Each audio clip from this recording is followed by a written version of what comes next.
Part two of our magnetic field discussion is talking about the forces applied by magnetic fields to charged particles. We'll start by reviewing what electric fields do to a charged particle. The definition of electric field tells us that it exerts a force on any charged particle given by that expression there to the right. And so that force will be parallel to the electric field for a positive charge and anti-parallel to the electric field for a negative charge. Magnetic fields also interact with charges, but in a different way. A magnetic field will not interact with a stationary charge. They only interact with a moving charge. I assigned several YouTube videos to look at to demonstrate the nature of this force. The force turns out to be perpendicular to both the velocity of the moving particle and to the magnetic field direction, so that means that we need a cross product to define it. This equation also allows us to determine the units of the magnetic field. It'd be newtons divided by amps in meters, and that's abbreviated as a Tesla. Because there's a cross product involved in the definition of this magnetic force, we need to use the right-hand rule. Probably the simplest way to deal with this for the magnetic force is to imagine that your index finger is the velocity vector of the moving particle, your middle finger is the magnetic field, and then your thumb shows the direction of the cross product. Be careful here because that's not necessarily the direction of the force. Your thumb will be the direction of the force only for a positive particle. If the particle has a negative charge, then it will actually be anti-parallel to your thumb. Now you'll notice that the force here is always going to be perpendicular to the velocity vector. That means it's going to be a centripetal force, and that when charged particles interact with magnetic fields, we often end up with circular motion. So here's an example for you. Imagine that we have this positive particle moving in the direction from left to right with a downward directed magnetic field. Which way will the force vector point on this particle?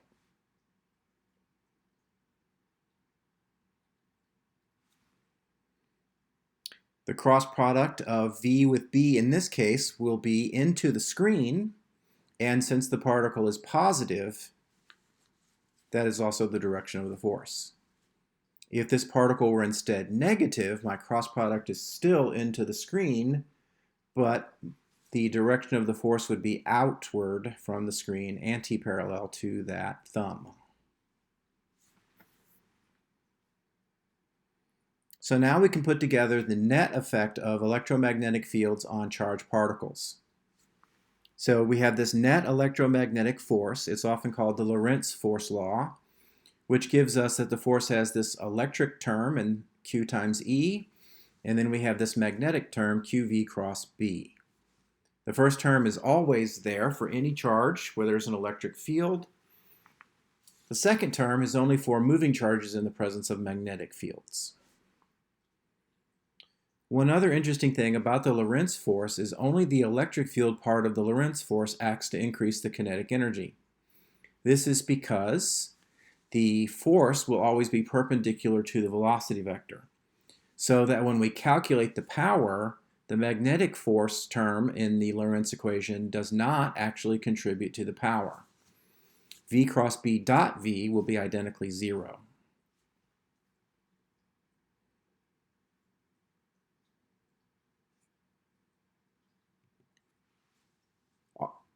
One common application of electromagnetic forces and fields is to build a device known as a velocity selector.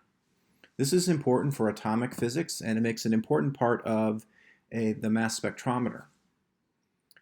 It takes advantage of crossed electric and magnetic fields. So in the diagram from hyperphysics that I'm using here, the magnetic field is pointing into the page from the North Pole to the South Pole. The electric field created by those two charged plates is pointing downward. The particles are being injected from the left to the right. Now, when particles are made and accelerated, they will have a velocity distribution. There'll be a most common velocity, but there'll be a fairly wide spread on either side of this depending on the temperature. Now, in this situation, the QV cross B term is going to be upwards on these positive particles. The QE part of the Lorentz force will be downward because that's the direction of the electric field. So those two forces are in opposition of each other. Now, we can make the magnitude of those two forces equal each other and end up with a net Lorentz force of 0. That will happen when QVB is equal to QE, or when the velocity of the particles is equal to E over B. Any particle with more than that speed is deflected up because the magnetic part of the Lorentz force is larger than the electric. And any particle moving slower than that is exactly the opposite. It's deflected down because the electric term is larger. So particles with this special velocity travel through this region undeflected. So at the end of the region, if you put a metal plate with a hole in it, the only particles that will make it past the plate will be the ones with that velocity. They have been selected. This is important because in a mass spectrometer, we need the particles to move in a circle. And as we'll see on the next slide, the radius of the circle created by the centripetal magnetic force depends on the speed. So if we had a distribution of speeds, all our ions would be going in different circles, even if they have the same mass. The purpose of a mass spectrometer is to separate things out by mass. So we have to have them all with the same velocity. In a mass spectrometer, the magnetic field is swept in a linear manner so that particles of different mass end up at the same radius at different times. And so this allows us to count the number of ions with a given mass and run through a mass spectrum.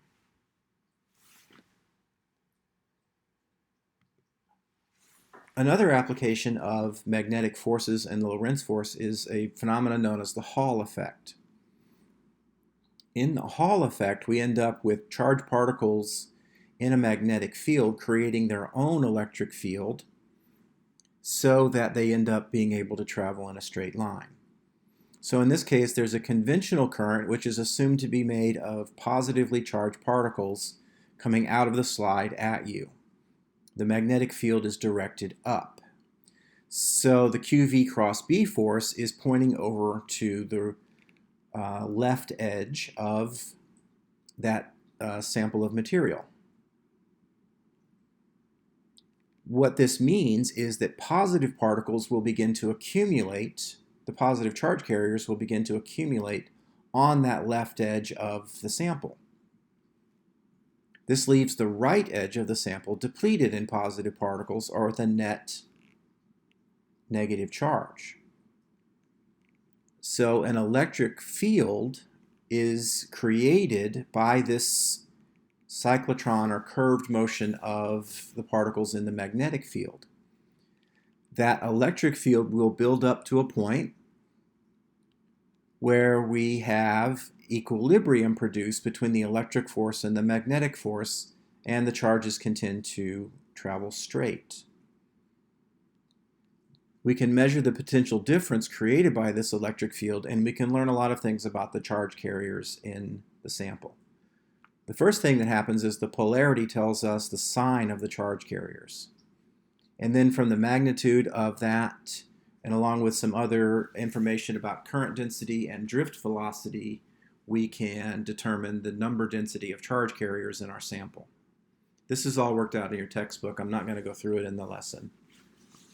But what I do want you to imagine is, imagine that this conventional current is instead created by negative charge carriers moving in the opposite direction. So now my V is going into the board, my B is up, so my cross product is this time to the right. But since we have negative charge carriers, the force is still to the left. What this means is that in this situation where we have negative charge carriers, negative charges build up along the left-hand side of the sample, leaving the right-hand side depleted and with a net positive charge. So what we will find is that our Hall voltage will have the opposite polarity for the case of negative charge carriers from positive charge carriers. So the simple measurement of the polarity of that Hall voltage can tell us the sign of the charge carriers. And again, measurement of the amount of Hall voltage along with other parameters allows us to determine things like the number density of charge carriers.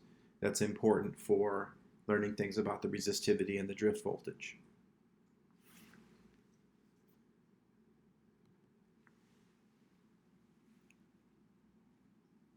Currents in wires are moving charges. And so it's a simple derivation to go from QV cross B to the force on a length of wire carrying a conventional current.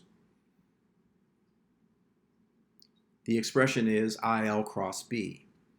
We make the length of the wire L into a vector by giving it the same direction as the movement of conventional current. Remember, when all of this was worked out, the electron was not yet discovered, and people were assuming that it was positive particles that were moving. We learned in the last lesson, in the earlier part of this chapter, that currents flowing in a wire create magnetic fields. So what happens if I have two wires flowing with currents flowing in them near each other? Will they attract each other or will they repel each other?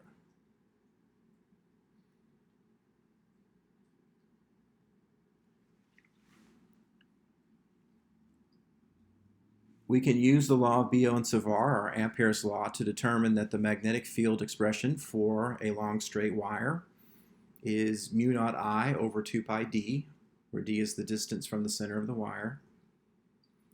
They are concentrically directed magnetic fields, according to the right-hand rule.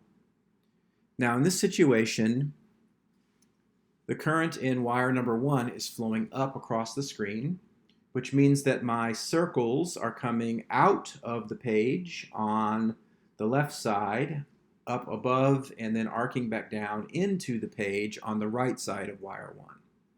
So at the location of wire 2, there is a magnetic field created by wire number 1, which is out of the page. The IL cross B then determines that the force on current number 2, or wire number 2, would be to the right, towards wire number 1. Imagine what the field direction would look like for wire number 2 at the location of wire 1, and repeat that, and you'll find that the two wires are actually attracting each other. If the currents are flowing in opposite directions, then the wires repel each other.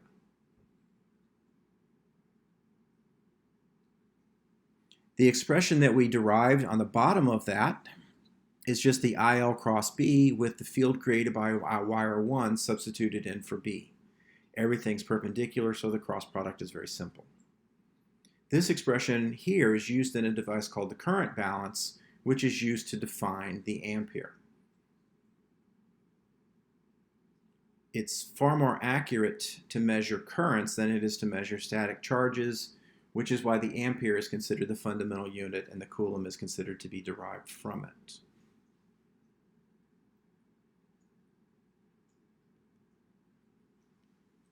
Current loops are magnetic dipoles. We've studied electric dipoles earlier, and we know that when an electric dipole is placed in an external field, it experiences a torque. There's no net force on it. It just has a torque, though, that causes it to rotate into alignment with the field. We worked out earlier that the quantity of that torque would be the dipole moment cross B. It'd be the dipole moment cross E. Extrapolation and repetition of this derivation tells us that when we have a magnetic dipole, the torque experienced by it in a magnetic field would be M cross B. So this is the basis of a motor. However, if my current loop rotates 1/2 a rotation, that changes the orientation of my magnetic dipole and therefore changes the sense of the torque. So the loop, the dipole current loop, would just rotate back and forth between parallel and anti-parallel to B. Unless you can reverse the direction of the current every half rotation so that the orientation between M and B stays constant and we always get one kind of torque. This is done usually through a mechanical device called a commutator. I asked you to look at that video from Arbor Scientific about the St. Louis motor to show you how that commutator works and how it continues the rotation by reversing the direction of the dipole moment of the current loops. Another thing we looked at back in the electric field chapter was the potential energy of a dipole in a field. The derivation will work out exactly the same. There's no point in repeating it here. The potential energy of a dipole is minus the dipole moment dot the field. These last two things are worked out in detail in your text, and I encourage you to take a look at them and follow that up.